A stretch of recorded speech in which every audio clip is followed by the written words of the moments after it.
Je lui en voudrais toute ma vie, hein. C'est ce que j'ai dit. Hein. Ma fille, elle m'a dit, maman, je ne veux plus le voir. Il a tué un bébé, elle est choquée. Hein.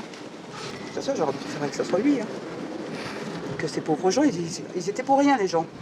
Il y a quelques semaines, un automobiliste ivre et conduisant sans permis de conduire a causé la mort d'une famille entière en percutant un abribus. C'est monstrueux ce qui s'est passé. Je suis traumatisé, moi j'ai pas dormi toute la nuit. Toute la nuit j'ai pas dormi. Le chauffard a tué Alexandra, 28 ans, sa fille, Shaina, 2 ans, et son grand-oncle, Robert.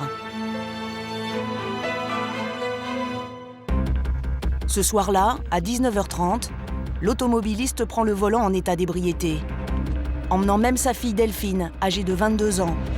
Ensemble, ils partent en direction du bureau de tabac, à quelques rues de là, pour acheter un ticket d'Euromillions. Ils roulent à plus de 120 km/h en pleine ville. Puis coupent un rond-point, comme s'il n'existait pas, avant de s'encastrer dans l'abribus. Le chauffard ne souffre que de quelques égratignures, mais la famille fauchée dans l'abribus est tuée sur le coup. Jean-Claude est un des premiers témoins directs de l'accident. Cet ostéopathe de 65 ans vit à quelques dizaines de mètres du rond-point.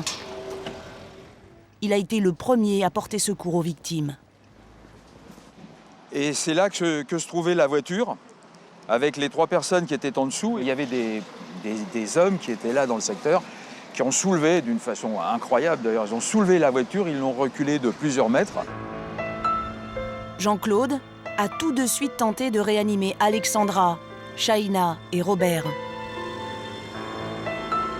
Je les ai touchés tous les 3 pour savoir s'il y avait possibilité de faire un massage cardiaque, de désobstruer, de retirer. On ne sait pas, dans un accident, il y a souvent 1 ou 2 gestes qui permettent, en attendant que les pompiers arrivent, de sauver les gens.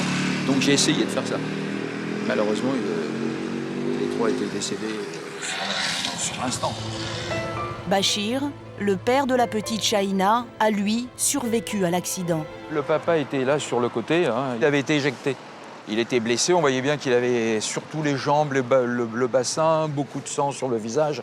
Bon, il était gravement blessé. Je me suis adressé à lui et il m'a dit « c'est ma famille, c'est toute ma famille, qu'est-ce qu'ils ont, qu'est-ce qui se passe, qu'est-ce qui se passe ?» Et je lui ai dit « monsieur, on s'occupe d'eux, il y a des secours qui sont là, détendez-vous. » Vous ne lui avez pas dit la vérité? Je ne peux pas dire ça, j'avais le cœur arraché déjà de voir ça. Vous savez, moi j'étais comme les gens ici, tous. On menait une vie, j'allais dire, normale. Et en une fraction de seconde, il n'y avait plus de vie. Et c'est terrible, quoi. Le conducteur avait encore 1,24 g d'alcool dans le sang 4 heures après l'accident. Et l'homme est un récidiviste. Son permis lui avait été retiré en juin 2010 pour conduite en état d'ivresse. Il vivait à quelques centaines de mètres du rond-point, ici, dans ce quartier tranquille de Montfermeil. Ce maçon de 44 ans habitait là avec sa femme et leurs 4 enfants. Eux aussi sont meurtris par cette tragédie. L'épouse du chauffard ne semble pas étonnée que son mari ait commis l'irréparable. Il a toujours été comme ça, alcoolique et tout. Je lui en voudrais toute ma vie, hein. C'est ce que j'ai dit. Hein. Ma fille, elle m'a dit, maman, je ne veux plus le voir. Il a tué un bébé, elle est choquée. Hein. C'est ça, j'aurais préféré que ce soit lui. Hein. Que ces pauvres gens, ils étaient pour rien, les gens. Pour le moment, le chauffard est en détention préventive. Il risque 10 ans d'emprisonnement pour homicide involontaire.